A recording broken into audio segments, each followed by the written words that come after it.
거룩한 주일 하나님 앞에 나오신 여러분들을 주님의 이름으로 환영합니다. 우리 다 함께 찬양하며 하나님 앞에 나아가겠습니다.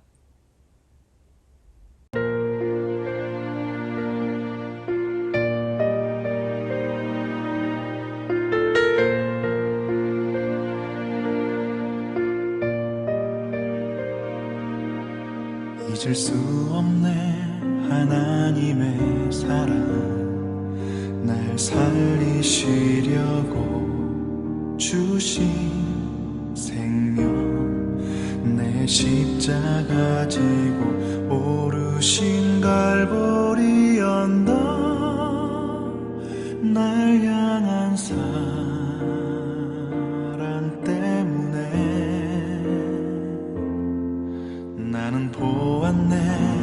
피 묻은 십자가, 날 구하시려고 흘린 사랑, 나를 바라보시며 흘리신 용서의 눈물, 날 향한 사랑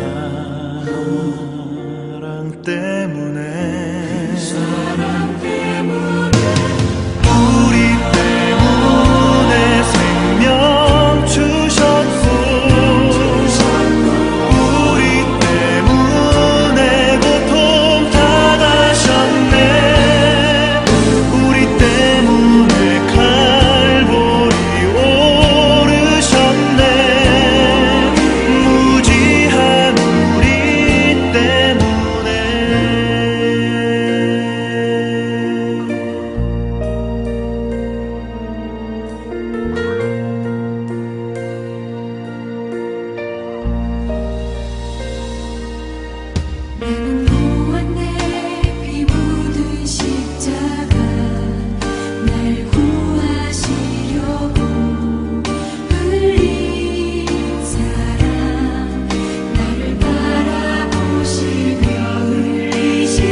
십자가를 질 수 있나? 주가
내가 주의 권능과 영광을 보기 위하여 이와 같이 성소에서 주를 바라보았나이다.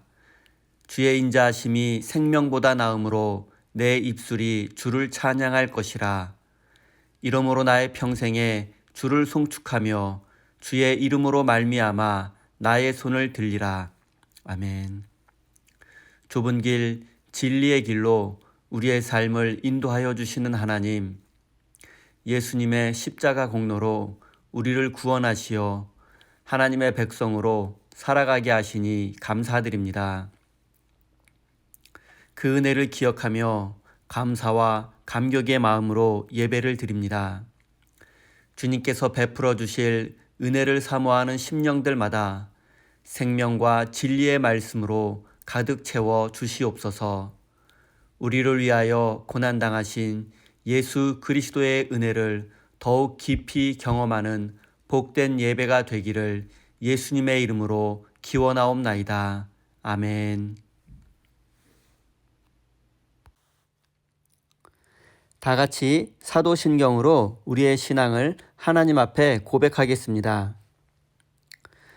전능하사 천지를 만드신 하나님 아버지를 내가 믿사오며 그 외아들 우리 주 예수 그리스도를 믿사오니 이는 성령으로 잉태하사 동정녀 마리아에게 나시고 본디오 빌라도에게 고난을 받으사 십자가에 못 박혀 죽으시고 장사한 지 사흘 만에 죽은 자 가운데서 다시 살아나시며 하늘에 오르사 전능하신 하나님 우편에 앉아 계시다가 저리로서 산 자와 죽은 자를 심판하러 오시리라.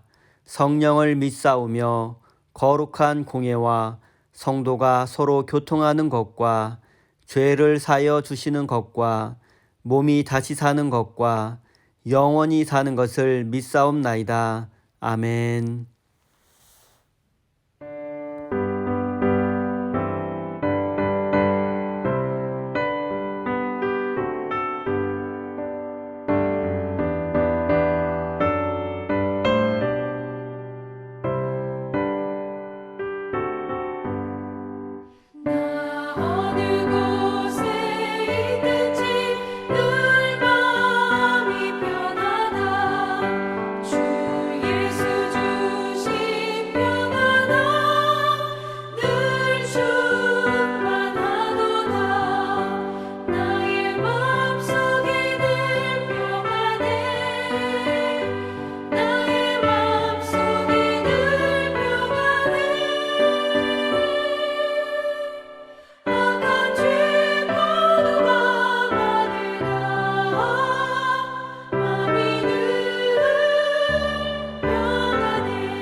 다 같이 한 마음과 한 뜻으로 공동 기도를 하나님 앞에 드리겠습니다.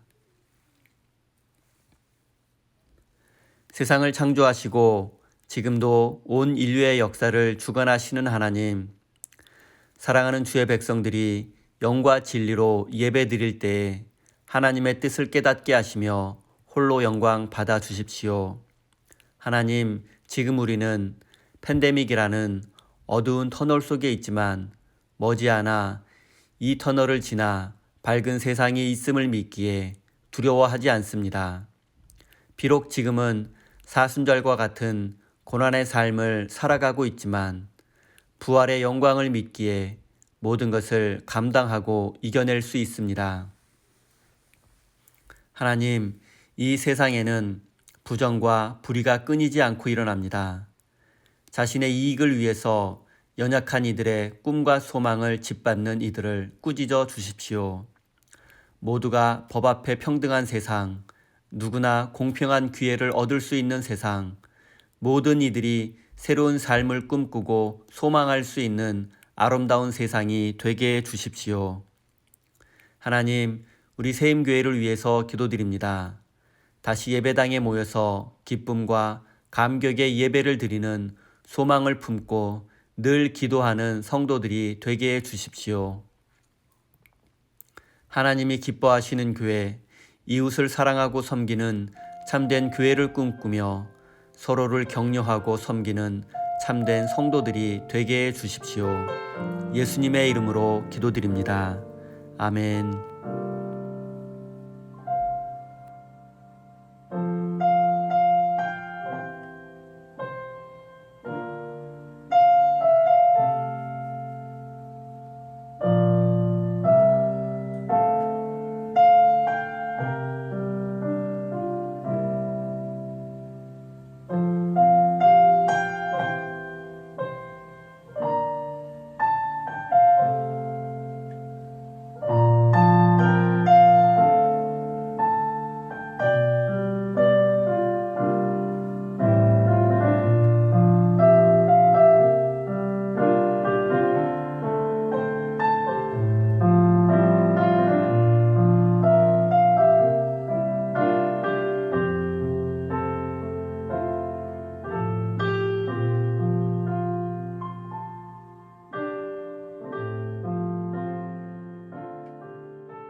오늘 우리에게 주신 하나님의 말씀은 사사기 20장 1절에서 11절까지의 말씀입니다.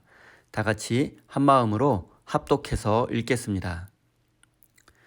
이에 모든 이스라엘 자손이 단에서부터 부엘세바까지와 길르앗 땅에서 나와서 그 회중이 일제히 미스바에서 여호와 앞에 모였으니 온 백성의 어른 곧 이스라엘 모든 지파의 어른들은 하나님 백성의 총회에 섰고 칼을 빼는 보병은 40만 명이었으며 이스라엘 자손이 미스바에 올라간 것을 베냐민 자손이 들었더라. 이스라엘 자손이 이르되 이 악한 일이 어떻게 일어났는지 우리에게 말하라 하니 레위 사람 곧 죽임을 당한 여인의 남편이 대답하여 이르되 내가 내 첩과 더불어 베냐민에 속한 기브아에 유숙하러 갔더니 기브아 사람들이 나를 치러 일어나서 밤에 내가 묵고 있던 집을 에워싸고 나를 죽이려 하고 내 첩을 욕보여 그를 죽게 한지라. 내가 내 첩의 시체를 거두어 쪼개서 이스라엘 기업에 온 땅에 보냈나니 이는 그들이 이스라엘 중에서 음행과 망령된 일을 행하였기 때문이라. 이스라엘 자손들아 너희가 다 여기 있은즉 너희의 의견과 방책을 낼지니라 하니라.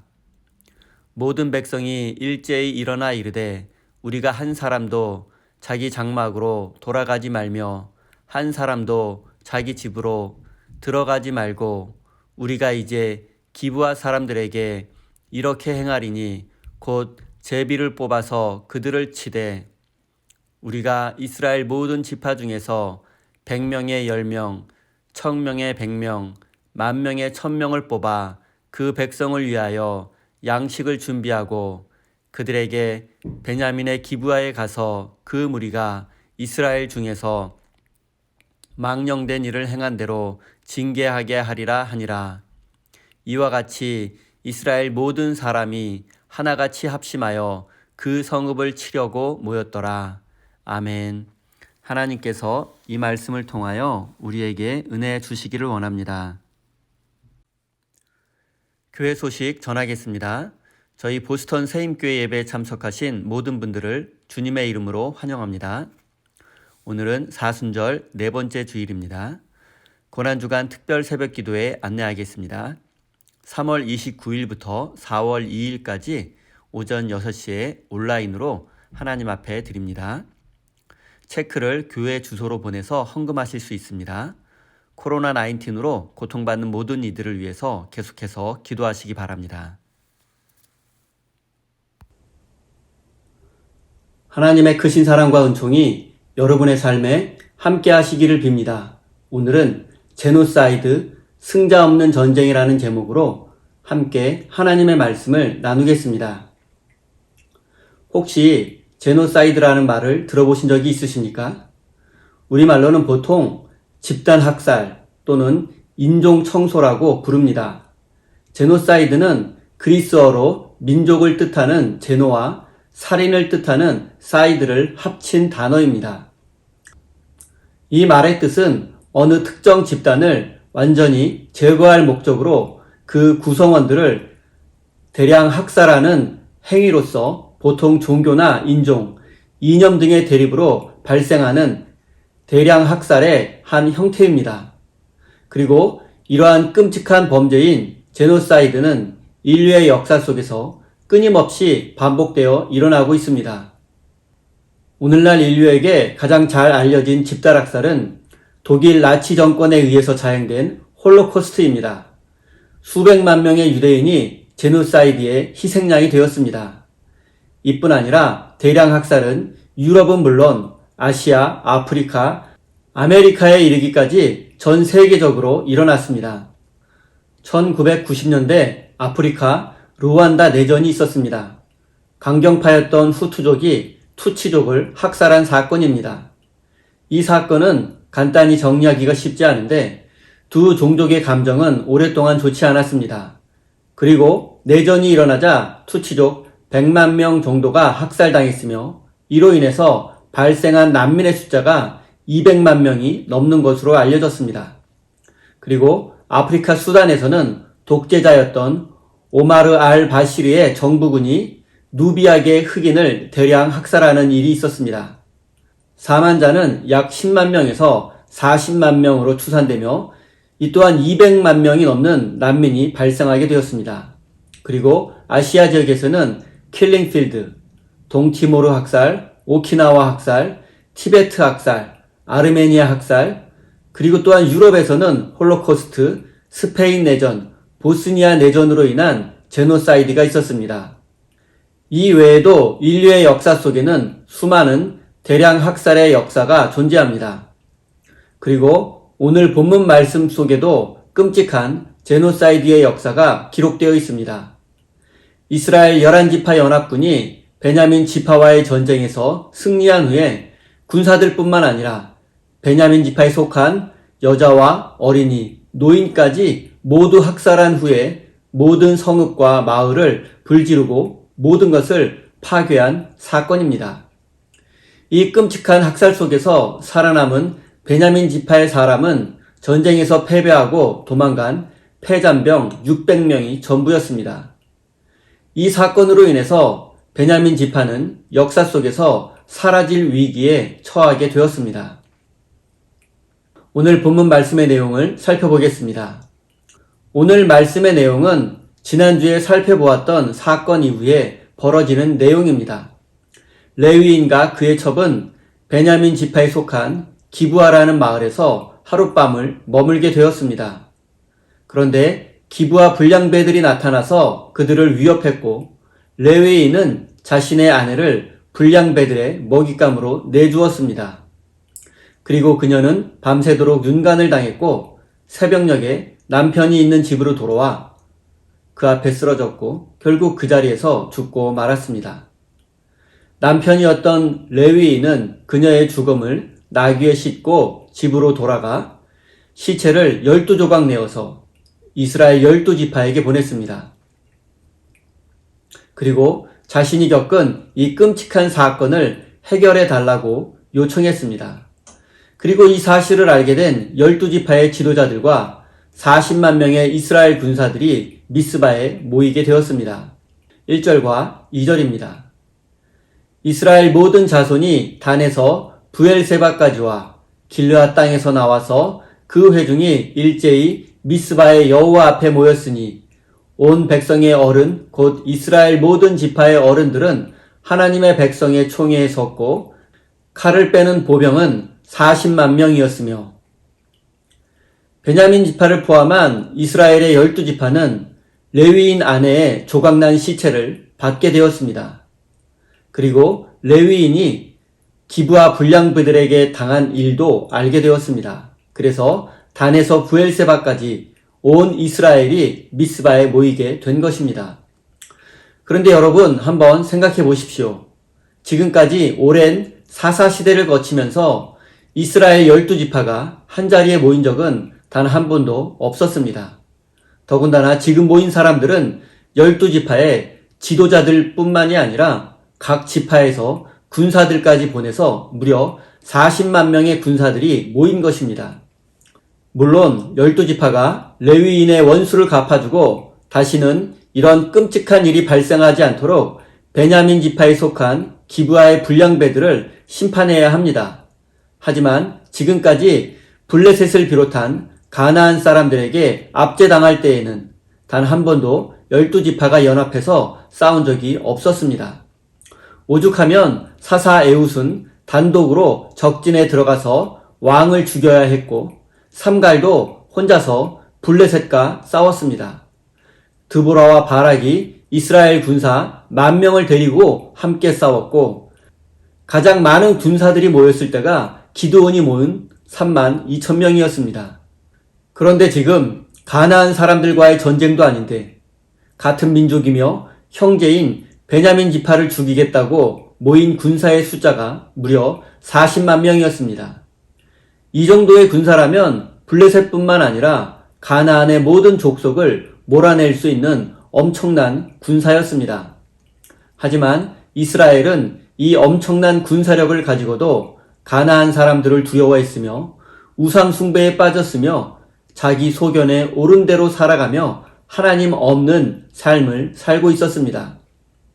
도대체 12지파의 지도자들은 왜 각 지파의 모든 군사들과 함께 미스바에 모인 것일까요? 먼저 각 지파의 지도자들과 대표자들만 모여서 레위인에게 사건 경위를 듣고 이 사건에 대해서 어떻게 대처할 것인가를 의논하고 결정해도 늦지 않습니다. 그런데 그들은 처음부터 각 지파의 모든 군사를 이끌고 온 것입니다. 40만 명의 군사가 모였다는 것은 당시 이 사건에 대해서 이스라엘 모든 지파가 얼마나 분노하고 있었는지를 알 수 있습니다. 하지만 이 정도의 군사가 모였다는 것은 누가 봐도 베냐민 지파를 위협하겠다는 정도가 아니라 베냐민 지파를 대량 학살하겠다는 의도를 가진 것으로 볼 수밖에 없습니다. 그럼에도 불구하고 미스바에 모인 이스라엘 군사들은 여호와 앞에 모였다고 말을 합니다. 자신들은 하나님의 이름으로 하나님의 영광을 위해서 모인 것이라는 의미입니다. 많은 사람들이 실제로는 자기가 이미 모든 것을 결정해 놓고 하나님의 뜻으로 자신의 뜻을 포장하려는 가식과 위선에 사로잡혀 살아갑니다. 사람들에게는 좋은 말만 하고 아름다운 이야기를 말하지만 그 속은 시커먼 경우가 많습니다. 사실은 자신의 이기심과 욕망을 채우기 위해서 하나님의 이름을 이용하는 것입니다. 사람들은 누군가를 미워하게 되고 공공의 적이 생기게 되면 일치단결해서 매우 공격적으로 변하게 됩니다. 그리고 이성과 합리성을 잃어버리게 되고 감정에 휩쓸리게 되고 군중 심리에 사로잡혀 평소에는 할 수 없는 잔인한 행동도 서슴지 않고 하게 됩니다. 지금 이스라엘 12지파가 모인 것이 꼭 이와 같습니다. 그들은 죄를 심판하고 정의를 바로 세우기 위해서 모인 것이 아니라 기브아 사람들을 미워하게 되었고 그들을 공공의 적으로 삼아 정의와 심판이라는 이름 하에 폭력을 휘두르려고 하는 것입니다. 4절과 5절입니다. 레위 사람 곧 죽임을 당한 여인의 남편이 대답하여 이르되 내가 내 첩과 더불어 베냐민에 속한 기브아에 유숙하러 갔더니 기브아 사람들이 나를 치러 일어나서 밤새 내가 묵고 있던 집을 에워싸고 나를 죽이려 하고 내 첩을 욕보여 그를 죽게 한지라. 이스라엘 12지파는 미스바에 모여서 아내의 조각난 시체를 보낸 레위인을 직접 만나게 되었습니다. 그리고 그에게 도대체 어떤 일이 있었는지 자세히 보고하라고 했습니다. 그러자 그 레위인은 자신이 겪은 참담한 사건에 대해서 자세히 이야기했습니다. 그런데 있었던 사실을 그대로 정확하게 이야기한 것이 아니라 자기에게 불리한 이야기는 쏙 빼놓고 약간의 거짓말까지 보태서 미스바에 모인 사람들을 선동했습니다. 레위인은 이렇게 이야기했습니다. 자신이 아내와 함께 집으로 돌아가던 중에 기브아에 사는 한 노인의 집에서 하룻밤을 보내게 되었다. 그런데 기브아 사람들이 자신들을 죽이려고 그 집을 포위했고 자신의 아내를 빼앗아가 윤간하고 살해했다. 그래서 이 기브아 사람들의 악행을 온 이스라엘 사람들에게 알리기 위해서 아내의 죽음을 12조각 내어서 모든 지파에게 보냈다고 이야기했습니다. 그리고 이 모든 이야기를 들은 이스라엘 사람들은 흥분하게 되었고 분노가 치밀어 그 자리에서 이 악한 자들을 심판하기 전에는 집으로 돌아가지 않을 것을 맹세했습니다. 즉 베냐민 지파와의 전쟁도 불사하겠다는 것입니다. 그리고 결국 이스라엘 12지파 연합군과 베냐민 지파의 전쟁이 시작되고 말았습니다. 참혹한 지파 간의 전쟁이 원인이 된 레위인의 보고가 과연 사실이었는지 생각해 보겠습니다. 기브아 불량배들이 레위인의 첩을 성폭행하고 그녀를 죽음에 이르게 한 것은 사실입니다. 그리고 이것은 도저히 용서받을 수 없는 반인륜적인 범죄입니다. 하지만 레위인은 이 사건에서 자신에게 불리한 일들은 함구했고 약간의 거짓말을 보태서 백성들을 선동했습니다. 먼저 기브아 불량배들은 레위인을 죽이려고 한 적이 없습니다. 그에게 모욕을 주고 굴욕감을 느끼게 하려고 한 것은 사실이었지만 그를 죽이려고 하지는 않았습니다. 이것은 레위인의 거짓말입니다. 그리고 기브아 불량배들이 그의 아내를 성폭행하고 죽음에 이르게 한 것은 사실이지만 그녀가 죽은 것은 남편이 있던 곳 집 앞이었습니다. 만약 남편이 자지 않고 아내를 기다리고 있었다면 그녀는 죽지 않았을지도 모릅니다. 또한 레위인은 기브아 불량배들을 기브아 사람들이라고 바꾸어서 말했습니다. 기브아 사람들이라는 히브리 단어의 뜻은 기브아의 지도자들이라는 의미입니다. 그러니까 레위인은 기브아 불량배들이 범인이 아니라 기브아 지도자들의 계획적인 범죄라고 말함으로써 이스라엘 11지파와 백성들 사이를 이간질한 것입니다. 더군다나 레위인은 자신에게 불리한 이야기는 전혀 하지 않았습니다. 먼저 자신이 위협받고 있었을 때에 자신이 살기 위해서 아내를 강제로 집 밖으로 끌어낸 것은 말하지 않았습니다. 그리고 아내가 자기 대신 험한 일을 당하고 있을 때 그는 집안에서 편안히 잠을 자고 있었는데 이 사실 또한 말하지 않았습니다. 그리고 그는 아내를 지키기 위해서 아무것도 하지 않았습니다. 한 번도 항의하거나 저항하지 않았습니다. 아내가 문 앞에서 쓰러진 채로 문을 두드릴 때에도 그는 잠을 자고 있었습니다. 기브아 불량배들은 끔찍한 범죄를 저질렀고 심판받아 마땅한 자들입니다. 하지만 레위인도 본질적으로는 그들과 전혀 다르지 않습니다. 레위인은 단 한순간도 아내의 죽음을 애통해하지 않았습니다. 아내가 끔찍한 고통을 겪고 죽은 것에 대해 가슴 아파하지 않았습니다.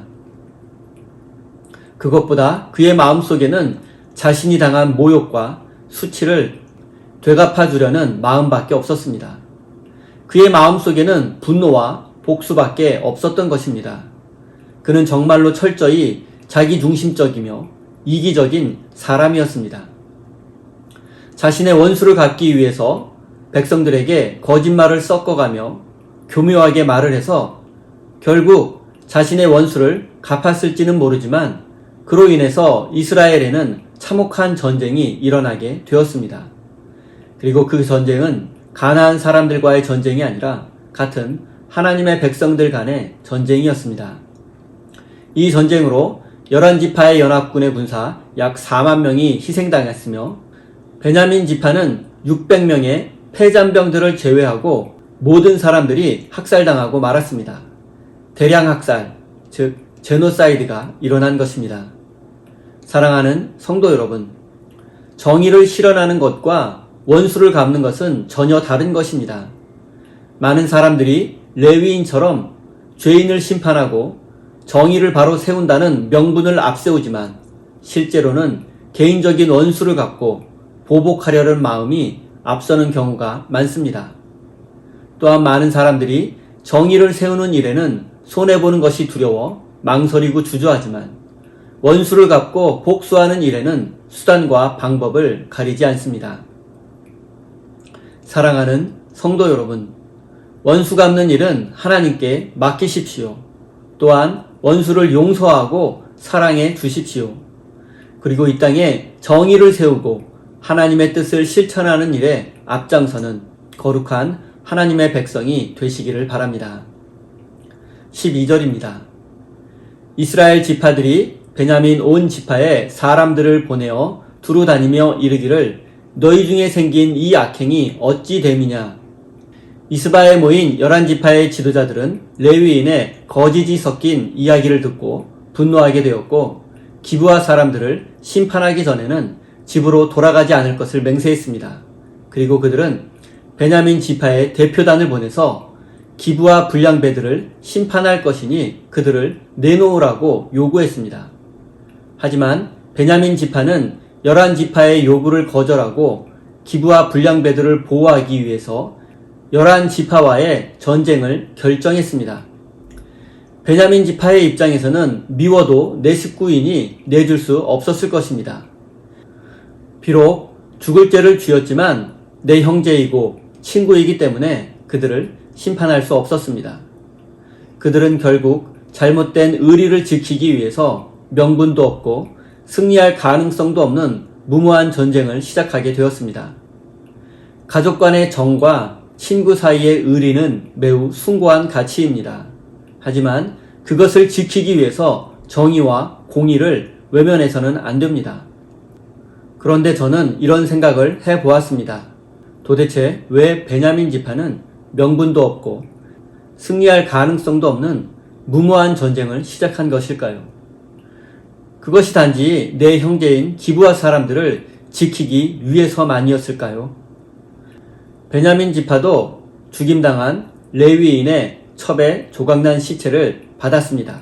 그리고 베냐민 지파의 영토 바로 앞에 있는 미스바에 나머지 11지파의 연합군 40만 명이 모였다는 사실도 잘 알고 있었습니다.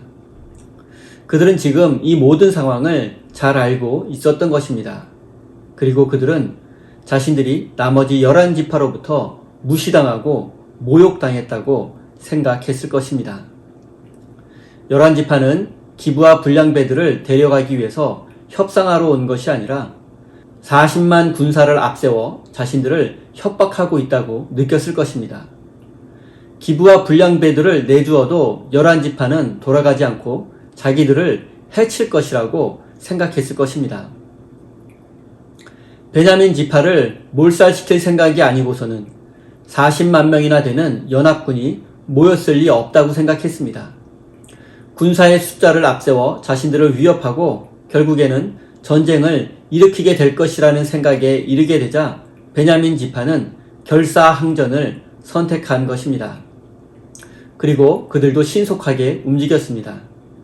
베냐민 지파에 속한 모든 성읍과 마을들에서 2만 6천 명의 군사들이 모였고 기브아 마을에서는 700명의 군사가 모였습니다. 그래서 베냐민 지파의 군사는 총 2만 7,600명이었습니다.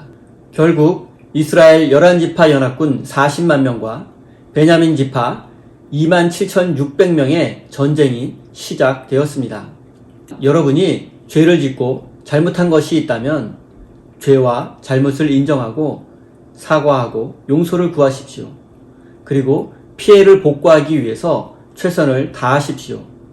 다시는 죄를 짓지 않도록 철저한 회개를 하십시오. 회개할 기회를 주는 사람, 그리고 진심으로 용서를 구하는 사람이 되어서 정의와 평화가 강물처럼 흐르는 아름다운 세상을 만들어가는 복된 인생이 되시기를 바랍니다. 18절입니다. 이스라엘 자손이 일어나 베델에 올라가서 하나님께 여쭈어 이르되 우리 중에 누가 먼저 올라가서 베냐민 자손과 싸우리이까 하니 여호와께서 말씀하시되 유다가 먼저 갈지니라 하시니라. 베냐민 지파가 기브온 불량배들을 내어주지 않겠다고 하자 11지파는 조금의 망설임도 없이 전쟁을 선포했습니다. 그리고 압도적인 군사력을 믿고 승리를 확신했습니다. 그리고 그들은 형식적인 절차를 진행했습니다. 그것은 바로 하나님께 이 전쟁에 대해서 여쭙는 것입니다. 그들은 하나님께 이 전쟁에서 어느 지파가 선봉에 서는 것이 좋겠습니까? 라고 물어보았습니다. 하지만 이 질문은 근본적으로 잘못된 것입니다. 그들은 이미 같은 형제인 베냐민 지파와의 전쟁을 결정했습니다. 그리고 압도적인 군대의 숫자만 믿고 하나님의 도움 없이도 승리를 확신하고 있었습니다. 그래서 하나님께 어느 지파가 앞장서서 싸워야 합니까? 라고 물어본 것입니다. 그리고 이 질문도 서로 공을 세우기 위해서 모든 지파가 서로 앞장서려고 했기 때문에 한 것입니다. 하나님, 다른 평화적인 방법은 없겠습니까? 하나님, 어떻게 하는 것이 좋겠습니까? 라고 이렇게 하나님께 물어보아야 했습니다. 하지만 그들은 승리를 확신한 나머지 하나님의 뜻과는 관계없이 전쟁을 결정하고 말았습니다. 그렇다면 이 전쟁은 하나님의 전쟁이 아니라 11지파의 전쟁이 될 수밖에 없는 것입니다. 그리고 하나님은 유다 지파에게 먼저 싸워보라고 말씀하셨습니다. 하지만 하나님은 승리를 주시겠다고 말씀하지는 않으셨습니다. 결국 하나님께서는 너희가 이미 전쟁을 결정했으니 너희 마음대로 해봐라. 그래, 유다 지파가 먼저 싸워보라는 뉘앙스입니다. 그리고 하나님의 마음과 뜻을 헤아리지 못한 어리석은 백성들, 그리고 유다 지파는 베냐민 지파와의 전쟁을 시작하게 되었습니다. 그리고 베냐민 지파는 이 전투에 결사항전의 자세로 임했습니다. 결과는 놀랍게도 베냐민 지파의 승리였습니다. 이스라엘 연합군은 이 첫 번째 전투에서 2만 2천 명이 희생당하고 말았습니다. 그리고 다음날 두 번째 전투에서도 연합군은 베냐민과의 전투에서 패배했고 1만 8천 명의 군사가 희생당했습니다. 하나님의 입장에서 한번 생각해 보겠습니다. 이스라엘 연합군이 베냐민과의 전투에서 두 번이나 패배하고 4만 명의 군사가 희생당했다는 것은 하나님께서 이 전쟁을 원하지 않으신다는 사실을 보여주는 것입니다. 하나님께서 같은 민족끼리, 같은 백성들끼리 싸우는 것을 원하실 리 없습니다. 그리고 이 전쟁의 원인에 대해서 심각하고 진지하게 한번 생각해 보지 않고 기도하며 하나님의 뜻을 구해보지도 않고 전쟁을 시작한 이스라엘 11지파를 심판하신 것이기도 합니다. 인간적으로 생각해보면 40만 군대를 앞세운 이스라엘 연합군은 질래야 질 수가 없는 싸움입니다. 그런데도 연거푸 두 번이나 패배했다는 것은 하나님의 심판이라고 밖에 설명할 수 없습니다.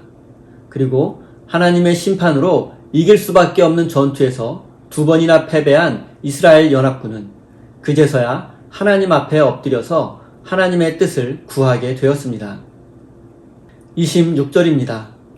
이에 온 이스라엘 자손 모든 백성이 올라가 베델에 이르러 울며 거기서 여호와 앞에 앉아서 그날이 저물도록 금식하고 번제와 화목제를 여호와 앞에 드리고 이스라엘 연합군은 두 번의 전투에서 패배하고 하나님께서 이 전쟁을 원하지 않으실지도 모른다는 생각을 하게 되었습니다. 전투에서의 패배로 군사들의 사기도 떨어지게 되었고 4만 명의 군사가 희생당했으니 이 전쟁에 대해서 진지하게 생각해보게 된 것입니다. 그래서 그들은 잠시 전쟁을 멈추고 하나님 앞에 금식하며 번제와 화목제를 드렸습니다. 이것은 백성들이 자신들의 죄와 허물을 깨닫고 하나님께서 이 전쟁을 원하지 않으신다면 지금이라도 멈추겠다는 뜻이고, 만약 하나님께서 이 전쟁을 허락하신다면 다시 한번 용기를 내어서 싸우겠다는 의미입니다. 그리고 하나님은 나가서 싸우라고 말씀하셨고 이번에는 승리를 약속해 주었습니다. 하나님께 승리를 약속받은 이스라엘 연합군은 세 번째 전투를 시작하게 되었습니다. 그리고 이번에는 숫자만 믿고 싸운 것이 아니라 작전을 세우고 전투에 임했습니다. 그 작전은 여호수아가 아이성을 정복할 때 사용했던 것이었습니다. 먼저 주력 부대가 앞장서서 기브아 성을 공격하다가 후퇴하여 베냐민 군사들을 성 밖으로 최대한 멀리 유인해 내는 것입니다. 그러는 사이에 성 밖에 매복해 있던 두 개의 부대 중에 하나는 군사가 없는 기브아 성을 정복하는 것입니다. 그리고 나머지 한 개의 부대는 주력 부대를 쫓아가고 있는 베냐민 군사들의 후미를 공격하는 것입니다. 그러면 이때 베냐민 군사들은 뒤를 돌아보게 될 것이고 그때에 불에 타고 있는 기브아 성을 보면서 혼란에 빠지게 될 것입니다. 이때 연합군의 주력 부대는 도망가는 것을 멈추고 베냐민 군사들과 싸우는 것입니다. 그렇게 되면 혼란에 빠진 베냐민 부대는 앞뒤에서 모두 공격을 받게 되는 것입니다. 그리고 이스라엘 연합군은 이 작전을 통해서 베냐민 지파의 군사들을 완전히 괴멸시켰습니다. 전투가 아니라 학살이라고 말하는 것이 맞을 정도입니다. 27,600명이었던 베냐민 지파의 군사들은 대부분 죽고 말았습니다. 연합군은 도망가는 군사들까지 추격해 모두 살해했습니다. 이로 인해서 살아남은 베냐민 지파의 군사는 600명밖에 되지 않았습니다. 그런데 그 600명의 패잔병이 베냐민 지파의 마지막 생존자가 되고 말았습니다. 48절입니다. 이스라엘 사람이 베냐민 자손에게로 돌아와서 온 성읍과 가축과 만나는 자를 다 칼날로 치고 닥치는 성읍은 모두 다 불살랐더라. 저는 지금 이 장면이 성경의 내용 중에서 가장 잔인한 내용 중에 하나라고 생각합니다. 이스라엘 연합군은 베냐민 지파와의 전쟁에서 승리하고 베냐민 군대 대부분을 학살했습니다.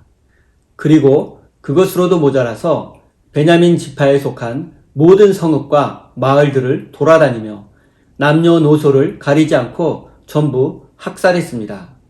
그리고 그들은 가축들까지 모두 죽였고 모든 성읍과 집을 불태워 버렸습니다. 말 그대로 제노사이드, 대량 학살, 민족 말살이라고 말할 수밖에 없습니다. 이스라엘 연합군은 피에 굶주린 광인으로 변해서 모두를 죽이고 모든 것을 파괴하는 악마로 변하고 말았습니다. 더군다나 그들에게 희생당한 사람들은 같은 민족이요, 같은 하나님의 백성들이었습니다. 전쟁 중에 가장 무섭고 잔인한 전쟁이 바로 같은 나라, 같은 민족 간의 전쟁, 즉 내전이라고 합니다. 미국의 남북전쟁, 캄보디아의 킬링필드, 한국전쟁 등을 통해서 내전과 그 속에서 발생한 집단 학살의 상처는 많은 시간이 지나도 회복되지 않는다는 사실을 잘 알고 있습니다. 이스라엘 연합군이 베냐민 지파와 벌인 전쟁은 그 내용만 놓고 본다면 하나님께서 명령하신 진멸 전쟁과 같습니다. 하나님은 여호수아에게 가나안의 모든 것을 파괴하고 진멸하라고 명령하셨습니다. 가나안의 모든 성들을 정복하고 가나안 사람들을 몰아내고 가나안 땅에 새로운 하나님의 나라를 건설하기 위한 전쟁입니다.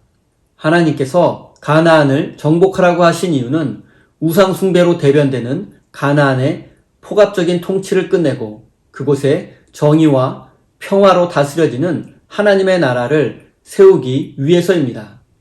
하지만 여호수아가 죽고 난 후에 그의 유언은 지켜지지 않았고 백성들은 우상 숭배에 빠지고 말았습니다. 하나님은 우상 숭배자들을 진멸하라고 하셨는데 지금 이스라엘 11지파 연합군은 하나님의 이름을 앞세워 같은 하나님의 백성인 베냐민 지파를 진멸한 것입니다. 진멸, 즉 전부 죽여서 멸망시킨 것입니다. 이 끔찍한 대량 학살의 원인은 레위인에게 있습니다. 그가 아내에게 큰 잘못을 해서 아내가 집을 나가게 되었고 집 나간 아내를 데려오는 과정에서 기브아 불량배들에게 아내가 죽임을 당했습니다. 그리고 레위인은 그 원수를 갚기 위해서 이스라엘 총회에서 거짓말까지 보태서 백성들을 선동했고 그 결과 지파 간에 참혹한 전쟁이 일어나게 된 것입니다. 미스바에 모인 11지파도 마찬가지입니다. 레위인의 말만 믿고 사실관계를 확인해 보지도 않았습니다. 그리고 잘못된 공명심과 정의감에 사로잡혀 전쟁을 일으켰습니다. 기브아 불량배들은 말할 것도 없습니다. 그리고 잘못된 의리를 지키기 위해서 정의와 공의에 눈을 감아버린 베냐민 지파도 책임을 피할 수 없습니다. 사랑하는 성도 여러분, 이 모든 사람들의 공통점이 있습니다. 그것은 바로 그들에게 왕이 없었고 하나님이 없었다는 점입니다. 그들은 모두 하나님 없는 삶을 살았습니다. 스스로 인생의 주인이 되어서 각자 자기 소견에 옳은 대로 행동했습니다. 그리고 그 결과 레위인은 극단적 이기주의자가 되었고 기브아 불량배들은 끔찍한 범죄자가 되었고 이스라엘 연합군은 광기에 사로잡혀 대량 학살을 자행했습니다. 그리고 베냐민 지파는 죄를 심판하는 것보다 범죄자를 지키기 위해서 명분 없는 전쟁에 뛰어들었습니다. 아무리 생각해 보아도 이 전쟁에 승자는 없습니다. 모두가 패자입니다. 사랑하는 성도 여러분, 하나님 없는 삶은 아무리 최선을 다해도 승리자가 될 수 없습니다. 하나님을 떠난 인간의 삶, 욕망과 욕심이 이끄는 대로 사는 삶, 불순종하는 삶은 모두 패배자가 될 수밖에 없습니다. 승리한 인생, 행복한 인생, 성공하는 인생이 되고 싶으시다면 무엇보다 먼저 하나님을 여러분 인생의 왕으로 섬기며 살아야 합니다. 하나님 없는 인생은 모두가 패자가 될 수밖에 없지만 하나님을 왕으로 모시는 인생은 진정한 승리자가 될 것입니다. 사랑하는 우리 세임교회 성도 여러분, 지금 이 순간부터 오직 하나님만을 여러분 인생의 주인으로 섬기며 순종하는 삶을 살 것을 결단하시기 바랍니다. 그것만이 승리하는 인생이 될 수 있는 유일한 길이기 때문입니다. 하나님을 주인으로 섬기며 살아가는 여러분의 삶을 통해서 여러분의 가정과 우리 교회가 더욱 든든히 세워져 가고 하나님의 영광이 온 누리에 선포되기를 예수님의 이름으로 축원드립니다. 기도하겠습니다. 사랑이 많으신 하나님, 부패하고 타락한 우리 인생, 스스로 인생의 주인이 되어서 실패할 수밖에 없는 삶을 살아가고 있는 우리들을 바라보시며 안타까워하실 주님의 모습을 생각해 봅니다. 주님, 우리를 불쌍히 여겨 주십시오. 우리의 결단과 노력으로 하나님이 기뻐하신 사람으로 변화될 수 없습니다. 먼저 우리에게 크신 사랑과 은혜를 베푸시고 우리 삶에 동행해 주셔서 하나님의 사람으로 변화될 수 있도록 은혜 내려 주십시오. 하나님, 이스라엘 연합군과 베냐민 지파와의 전쟁을 통해서 하나님을 잃어버린 백성, 그리고 스스로 인생의 주인이 되어서 사는 삶의 최후를 깨닫게 됩니다. 오직 하나님만을 왕으로 섬기며 사는 인생이 되어서 승리하는 인생, 성공하는 인생이 되게 해 주십시오. 은혜로우신 하나님, 주의 백성들이 기쁨과 감사의 마음을 담아 귀한 예물을 드립니다. 기쁘게 받아주시고 바친 손길마다 기억하여 주셔서 하늘의 풍성한 은혜를 내려주십시오. 하나님, 주의 백성들이 팬데믹이라는 어두운 현실 속에서 살아가고 있습니다. 우리의 마음속에 있는 불안과 두려움을 물리쳐 주시고 날마다 새 마음과 새 영을 불어넣어 주셔서 각자의 삶 속에서 하나님의 뜻을 깨달아가며 순종하는 삶을 살게 도와주십시오. 예수님의 이름으로 기도드립니다. 아멘.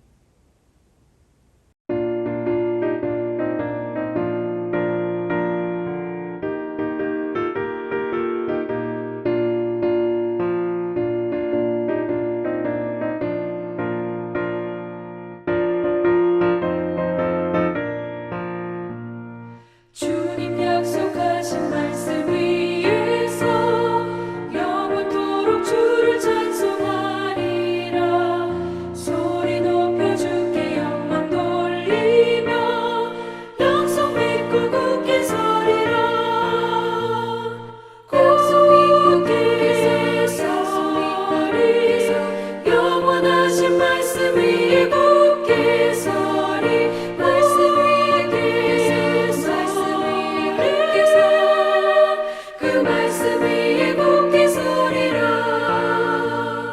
주님 약속하신 말씀 위에서 세상 염려 내게 엄습할 때에 용감하게 힘써 싸워 이기며 약속 믿고 굳게 서리라. 굳게 서리. 영원하신 말씀 위에 굳게 서리. 말씀 위에 서리. 그 말씀 위에 굳게 서리라.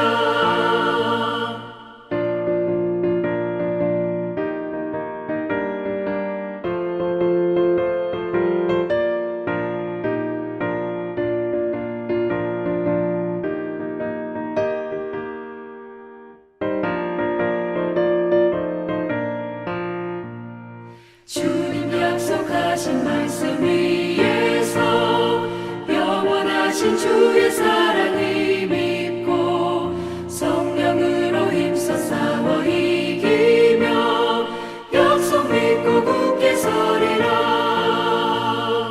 굳게 서리. 영원하신 말씀 위에 굳게 서리. 말씀 위에 서리. 그 말씀 위에 굳게 서리라. 주님 약속하신 말씀 위에서 성령 인도하는 대로 행하며 주님 품에 항상 안식 얻으며 약속 믿고 굳게 서리라. 약속 믿고 굳게 서리. 영원하신 말씀 위에 굳게 서리. 말씀 위에 굳게 서. 그 말씀 위에 굳게 서리라.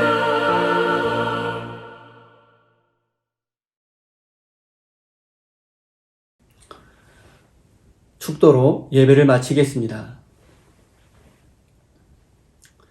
이제는 우리에게 영원한 생명을 주시려고 이 땅에 오신 우리 구주 예수 그리스도의 크신 은총과 하나뿐인 외아들을 십자가에 내어주시기까지 우리를 끝까지 사랑하시는 하늘아버지의 그 크신 사랑하심과 지금도 우리와 함께 하시며 지키시고 돌보아 주시는 성령 하나님의 역사하심이 오직 하나님만을 우리 인생의 왕으로 섬기며 살아가는 삶을 통하여 참된 인생의 승리자가 될 것을 다짐하며 삶의 자리로 돌아가는 사랑하는 주의 백성들 머리머리 위에 그들의 가정과 모든 삶의 자리 위에 이 세상 모든 이들의 삶의 자리 위에 함께 하시기를 간절히 축원하옵나이다. 아멘.